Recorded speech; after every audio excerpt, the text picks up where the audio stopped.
आप सुधरने को तैयार हो जाएं, आप में तुरंत उम्मीद जग जाएगी कि दुनिया भी सुधरेगी। कोई आपको मिले और कहे इस दुनिया में कुछ नहीं हो सकता, तो साफ समझ लेना कि वो ये कह रहा है कि मेरा कुछ नहीं हो सकता। कोई मिले और कहे कि मेरी बीवी सुधरने से रही, तो साफ समझ लेना कि वो कह रहा है मैं सुधरने से रहा। जो सुधरने लगेगा उसको तत्काल दिख जाएगा कि सब सुधर सकते हैं, सबको सुधरना चाहिए, सब सुधरने को आतुर हैं। निर्मलता का, निर्दोषता का स्वाद ऐसा होता है कि फिर वो स्वाद तुम सब में बांटना चाहते हो। तुमसे ये बर्दाश्त ही नहीं होगा कि तुम तो निर्मल हो गए और बाकी सब मलिन रहे। तो तत्काल तुम में उम्मीद जग जाएगी। उम्मीद से आगे श्रद्धा।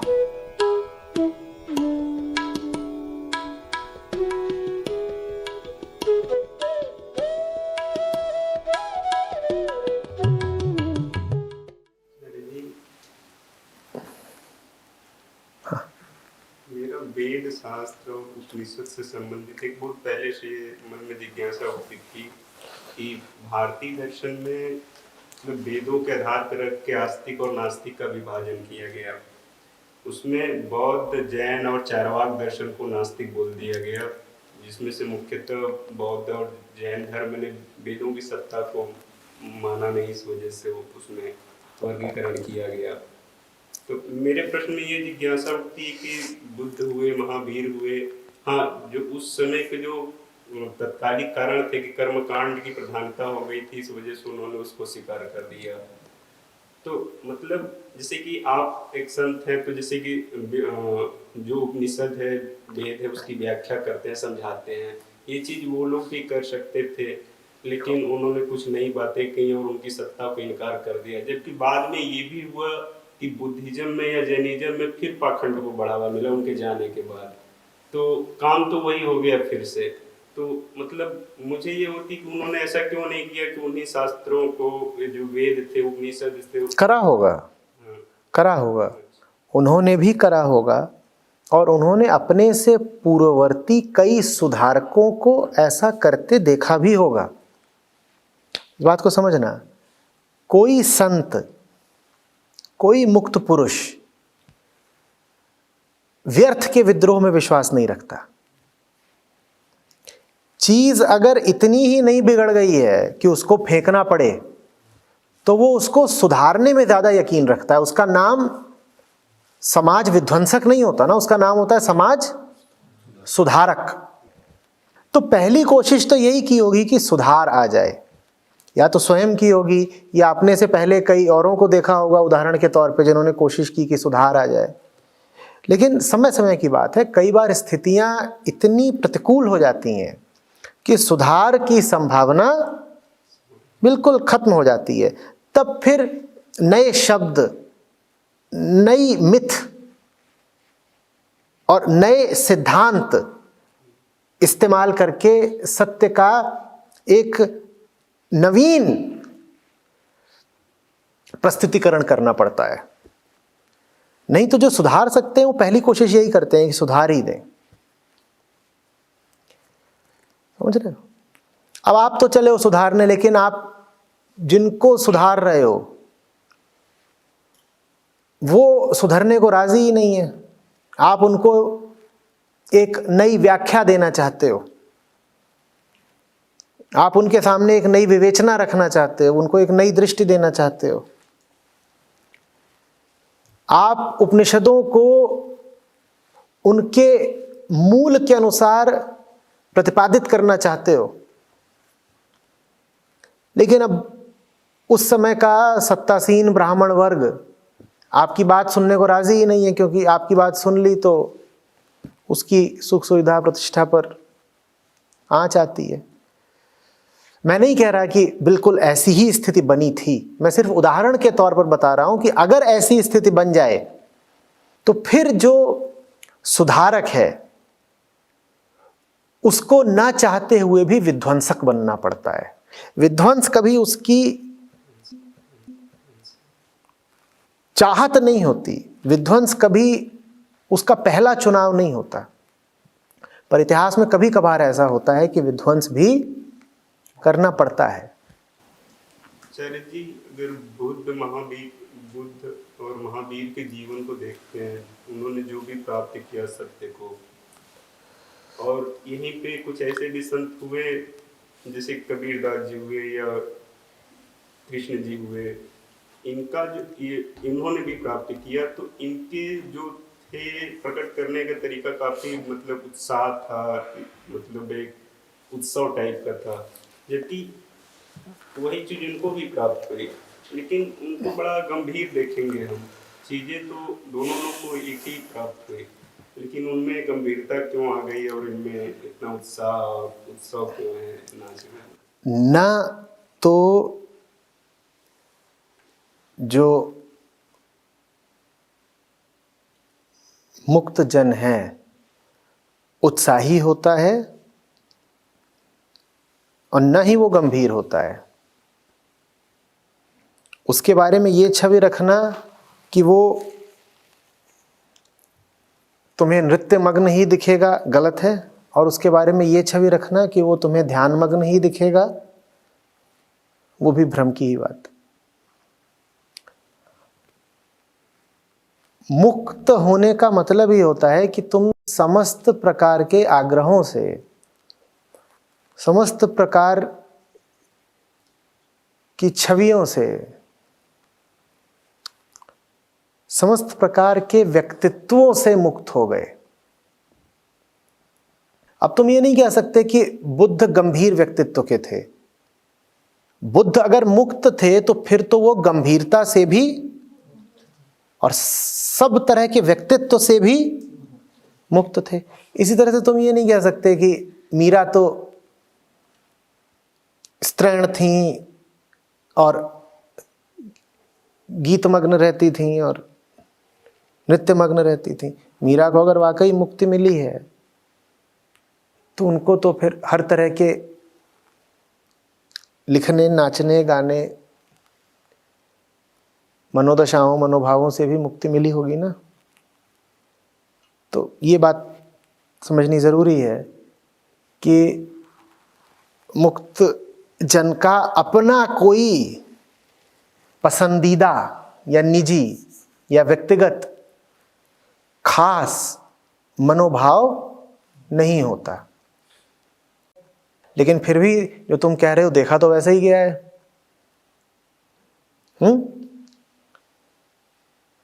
तुम कहते हो कि बुद्ध महावीर मौन और गंभीर नजर आते हैं, ठीक। तुम कहते हो कि बुल्ले शाह नाचते नजर आते हो, तो आते भी हैं, नजर तो ऐसे ही आता है। तो ऐसा कैसे हो जाता है?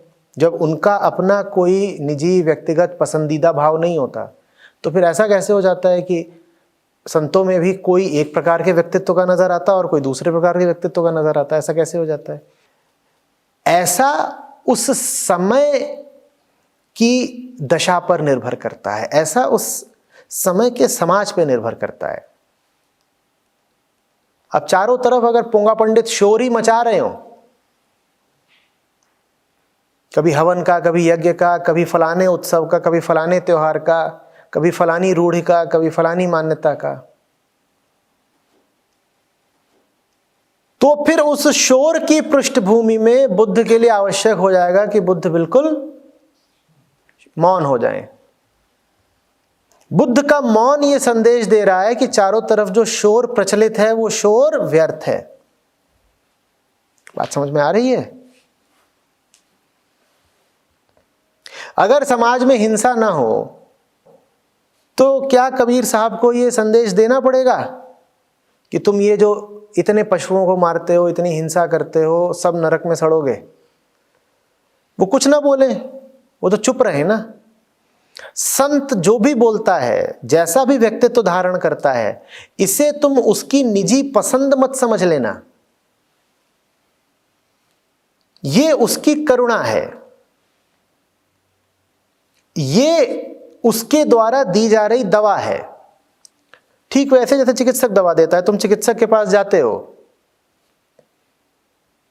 और वो तुम्हारे लिए 5 गोलियां लिख देता है। इसका मतलब ये कि उसकी पसंदीदा गोलियां हैं और उसे इनका स्वाद बहुत पसंद है, और तुम आए, तुमसे कह रहा है देखो बेटा मुझे इन 5 गोलियों का स्वाद बहुत मजेदार लगता है, खासतौर पे जो 3रे नंबर का चूर्ण है, आहा क्या चटकार है, तो मुझे ये बहुत पसंद है इसीलिए तुम भी ये लो। ऐसा होता है क्या?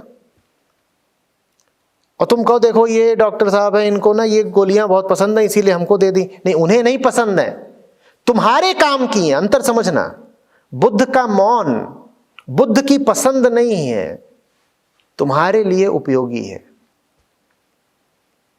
किसी और समाज का, किसी और समय का बुद्ध हो सकता है तुम्हें न दिखाई दे बोधि वृक्ष के नीचे ध्यान में मौन में बैठा हुआ, क्योंकि मौन तो वास्तव में आंतरिक घटना होती है। कोई आवश्यक थोड़ी है कि वो बाहर भी प्रदर्शित हो।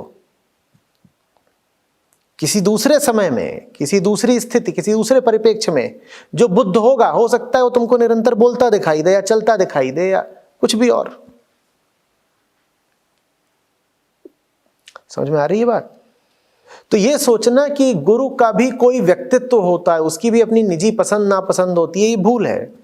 वो तुम्हें जो भी व्यक्तित्व दिखा रहा है वो तुम्हारी खातिर है, तुम्हारे सुधार के लिए है, उसकी अपनी पसंद नहीं है। वो एक तरह से बहुरूपिया है, वो अपने ऊपर कुछ भी धारण कर सकता है, वो वही धारण करता है जो तुम्हारे काम आए।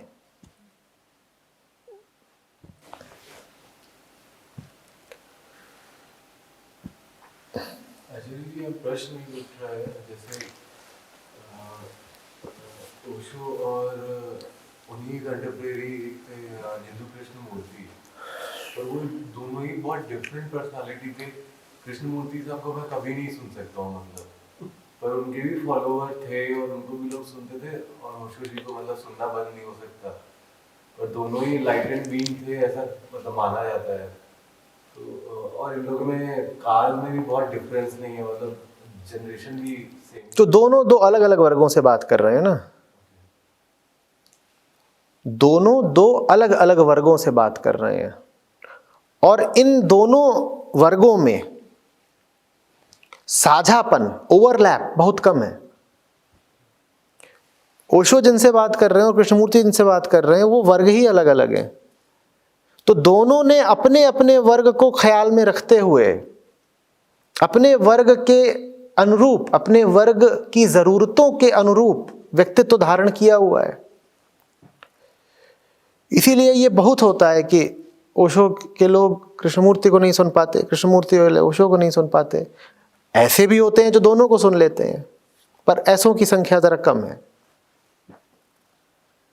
देखिए, जितना कम माने कि गुरु की भी पर्सनैलिटी होती है, हमारे लिए उतना अच्छा है।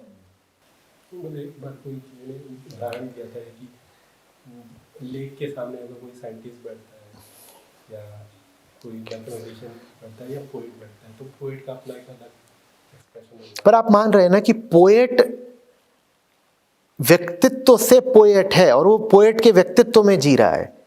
जब आप गुरु की बात करते हैं तो वो पोएट या साइंटिस्ट नहीं है ना। जब आप गुरु की बात करते हैं तो विशुद्ध आत्मा है। उसका बाहरी जो व्यक्तित्व है उससे उसका तादाद में बहुत बहुत कम है। किसी दिन उसको अगर बंदर की तरह पेड़ पे कूद कूद के चढ़ के सिखाना पड़ा तो वैसे भी सिखाएगा। वो ये नहीं कहेगा कि मेरा व्यक्तित्व तो एक धीर गंभीर गुरु का है, मैं बंदर की तरह पेड़ पे कैसे चढ़ जाऊं। गुरु वही है जो अपने व्यक्तित्व से निजात पा चुका। वो अब अगर जी रहा है तो सिखाने के लिए, और अगर सिखाने के लिए उसे बंदर जैसा आचरण करना पड़े तो वो करेगा, और अगर सिखाने के लिए उसे अजगर की तरह स्थिर होकर बैठ जाना पड़े तो अजगर की तरह स्थिर भी होकर बैठ जाएगा। हमारी देखने की दृष्टि, हम ऐसे देखते हैं कि अगर कोई सिखाने वाला एक खास अंदाज में बोलता है तो वो अंदाज उसको प्रिय होगा, वो अंदाज उसको नहीं प्रिय है। उसने उस अंदाज को धारण किया है ताकि वो अधिक से अधिक समझा सके, अधिक से अधिक लोगों तक पहुंच सके।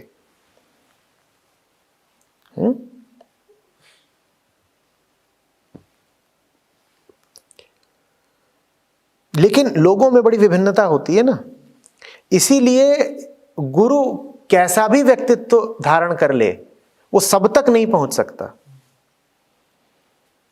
सब तक नहीं पहुंच सकता। कोई गुरु ऐसा नहीं है जैसे दुनिया के सब लोग पसंद करते हो। इसका कारण यह है कि लोगों के चित्त में बड़ी भिन्नता होती है। एक ही दवाई सब पर नहीं चलती।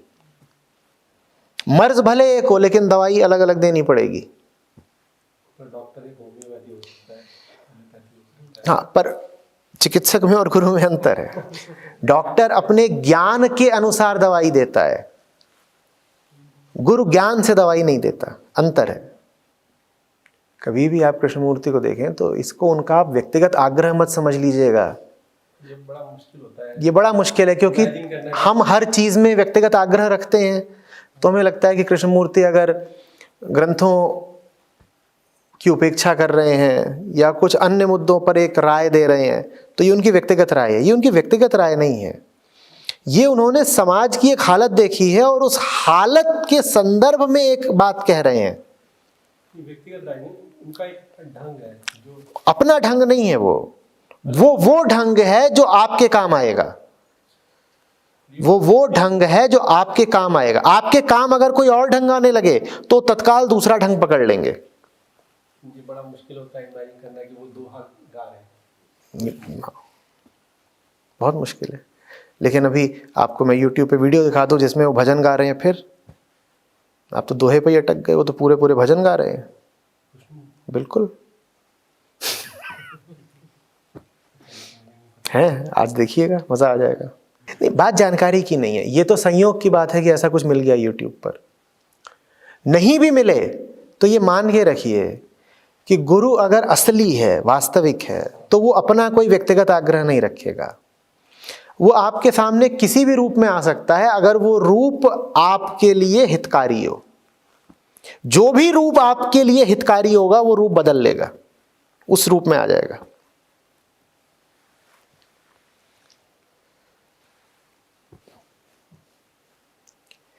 ओशो एक धोती में जीते थे, एक धोती, ठीक। इन ओशो ने अपनी ये दुर्गति क्यों कर ली कि वो बिल्कुल जोकर जैसे कपड़े और वैसी टोपी और ये गजब घड़ी। आपको क्या लगता है कि जितना वो बढ़ा रहे थे उतना उनमें लोभ जागृत हो रहा था?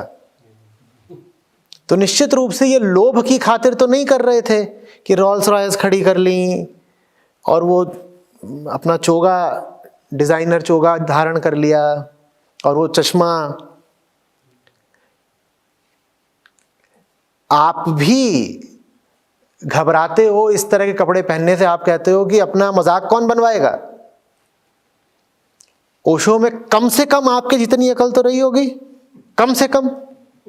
जब आप भी जानते हो कि इस तरीके के कपड़े धारण करने योग्य नहीं होते तो ओशो ने क्यों धारण किए? इसलिए तो नहीं किए ना कि अचानक उनका दिमाग फिर गया था, पगला गए थे, ऐसा तो नहीं हुआ था। इसलिए किया क्योंकि वक्त की मांग थी। इसी से आपको समझ में आ जाना चाहिए कि गुरु का अपना कोई व्यक्तित्व तो नहीं होता। वक्त की जो मांग होती है उसके अनुसार वो व्यक्तित्व धारण कर लेता है। जिस सेशन में हम रमे होते हैं उसमें लगता है कि आसान चल रहा है। कई बार ऐसा होता है जिस सेशन में हम रमे नहीं होते तो मन में बात चलती रहती है, क्यों पूछ रहे हो, शांत हो जाओ।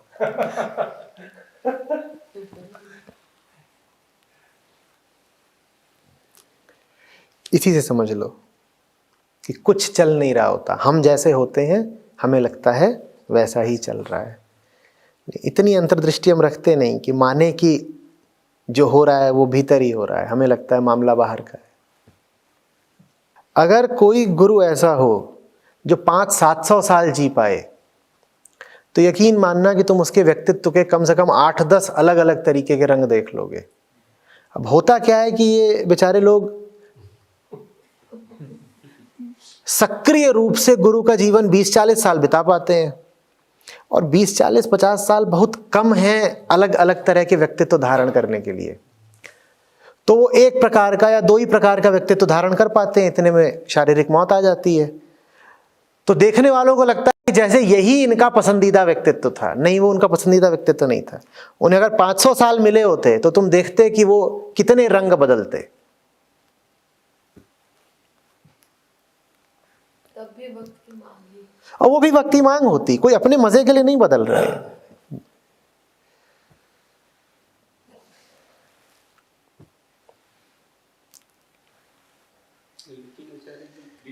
का जो व्यक्तित्व है वो तो जितना भी उनका जीवन काल रहा होगा उसमें उनका काफी व्यक्तित्व बदला है। तभी उन्हें पूर्णावतार कहते हैं ना।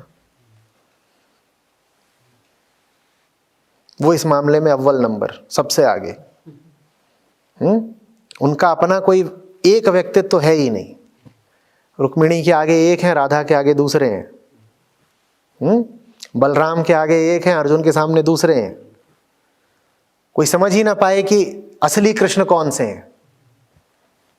और गुरु के साथ यही है, तुम समझ ही नहीं पाओगे कि असली गुरु कौन सा है। तुम्हारे आगे एक होगा, दूसरे के आगे दूसरा होगा। जैसी तुम्हारी जरूरत होगी वैसा वो तुम्हारे सामने होगा, जैसी उसकी जरूरत होगी वैसा वो उसके सामने होगा। उसका अपना कुछ नहीं, वो तुम्हारी जरूरतों की पूर्ति कर रहा है। कौन सी जरूरत? वो वाली जरूरत, आखिरी जरूरत। वो तो सबकी एक ही। हाँ, वो सबकी एक है, पर सब खड़े अलग अलग जगह पे है ना। जैसे पहाड़ की चोटी एक हो पर खड़े सब अलग अलग जगह पे हो, तो सबको अलग अलग तरीके से ले जाना पड़ेगा ना। लेकिन आचार्य जी कई बार क्या हमेशा ही मतलब एक ही गुरु के अलग अलग रूपों से एक रूप से प्रेम होता है और एक रूप से डर भी लगता है, और एक रूप से बहुत ज़्यादा डर लगता है। मतलब ये अपना ही अनुभव है कि एक रूप से अभी बैठे हैं, प्रेम है, फिर एक रूप में लगेगा कि थोड़ा पास मत जाओ, रहने दो, मतलब डर सा लगता है।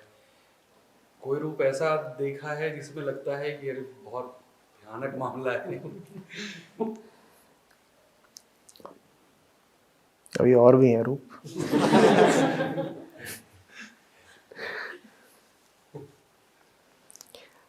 पहाड़ है, नीचे बहुत खड़े हैं, ठीक है। एक बूढ़ी माई खड़ी है, एक बूढ़ी माई खड़ी है, वो चल ही नहीं सकती, उसके गठिया है, उसको लेके जाना है शिखर तक। गुरु उसके सामने क्या बन के जाएगा? खच्चर। क्या बन के आएगा? तो किसका व्यक्तित्व धारण कर लिया? क्योंकि और कोई तरीका ही नहीं है उसको ऊपर तक ले जाने का। तो खच्चर बन के जाएगा, कहेगा ऊपर बैठ जा, वो उसको ले जाएगा। एक जवान लड़की खड़ी है जो पूरे तरीके से देह में जी रही है,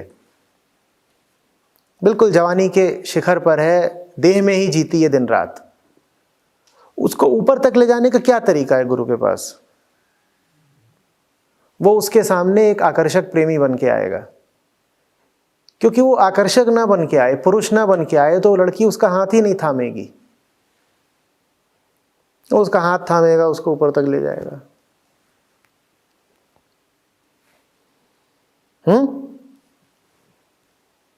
तुम्हें जो चीज रुचती हो सकता है गुरु तुम्हें उसी के माध्यम से ले जाए।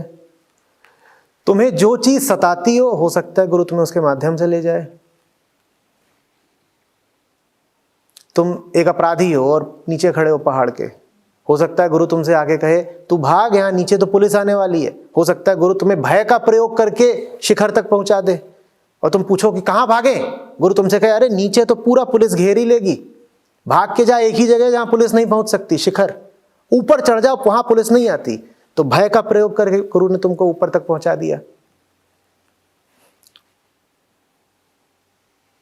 बूढ़ी माई के सामने वो पशु बन गया, पशुता का प्रयोग करके उसने उसको ऊपर पहुंचा दिया। जवान लड़की के सामने वो पुरुष बन गया, काम वासना का उपयोग करके उसने उसको ऊपर तक पहुंचा दिया। कोई खड़ा हुआ है ज्ञान पिपासु वगैरह, मैं तो साधक हूं ज्ञान का, नीचे खड़े साधना कर रहा हूं मैं, तो गुरु उसके पास जाकर कहेगा अरे नीचे कोई साधना होती है, असली ज्ञान ऊपर मिलेगा, आजा देता हूं। वो चल ऊपर चल। रंग बदलने पड़ते हैं क्योंकि तुम्हारे कई रंग हैं। और गुरु जितना सच्चा होगा उतना ज्यादा वो तुम्हारी ही खातिर रंग बदलेगा, अपनी खातिर नहीं।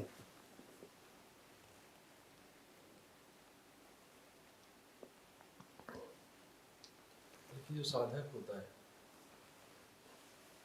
हाइपोथेटिकल नहीं, जैसे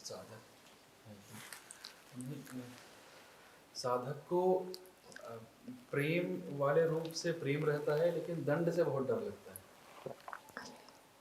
अच्छा है ना, कुछ तो मिला तुम्हें पकड़ने को। तुम्हें डरा डरा के मुक्ति दी जाएगी। सर जी इसलिए कई सारे कई सारी बातें कॉन्ट्राडिक्ट हो जाती हैं। हम कंफ्यूज हैं। क्योंकि तुम सोच रहे हो कि सत्य कोई एक चीज है, वो एक चीज नहीं है। वो जो भी चीज है उसको मिटाने की चीज है, जो भी चीज है उसको मिटाने की चीज है। कोई संत ऐसा नहीं होगा जिसने जो बात कही उसी के खिलाफ कोई दूसरी बात ना बोली हो, भले प्रत्यक्ष भले परोक्ष, बोली जरूर होगी। इसलिए एक गड़बड़ कभी मत कर देना। संतों का कोई एक उद्धरण उठा करके उसे सिद्धांत मत बना लेना। बात वो उठाओ जो तुम्हारे लिए उपयोगी हो। उपयोगी किस अर्थ में हो? इस अर्थ में नहीं कि तुमने उसको पकड़ लिया। उपयोगी इस अर्थ में हो कि वो तुम्हें जरा मिटाती हो, तुम्हें जरा काटती हो। संत की वो बात उठाओ जो तुमको काटती हो, खत्म करती हो। वो बात मत उठाओ जो तुमको और फुलाती हो, जो तुमको और चौड़ा करती हो, जो तुम्हारे अहंकार को बढ़ाती हो।